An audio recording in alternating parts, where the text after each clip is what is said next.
नमस्कार सर्वांना. चला तर आता दिवाळी जवळ येत चालली आहे, तर शॉपिंग आम्ही आज सुरू केली. आज शनिवार असल्या कारणाने बाहेर पडलो शॉपिंगसाठी, सुट्टी असल्या कारणाने. म्हटलं चला मम्मीचे आणि पप्पांचे शॉपिंग करून घेऊया. तर आधी मम्मीची शॉपिंग करायला गेलो. लोकल मार्केटमध्ये गेलो होतो आमच्या नाशिक सिटीमधल्या. इथे आम्ही नेहमी घेत असतो साडी, तर तिथेच गेलो. बऱ्यापैकी साड्या होत्या, आईला आवडल्या, तिने बऱ्याच साड्या काढल्या खाली आणि शेवटी फायनली म्हटली की मला हीच पाहिजे. म्हटलं चला तुला ही आवडली तर ही घेऊया बांधणीची साडी.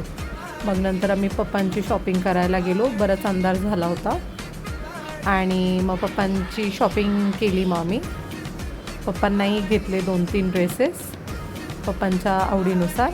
नंतर अशा प्रकारे आज आम्ही माझ्या पप्पा मम्मींची शॉपिंग कंप्लीट केली. तर भेटूया नेक्स्ट ब्लॉगमध्ये. बाय.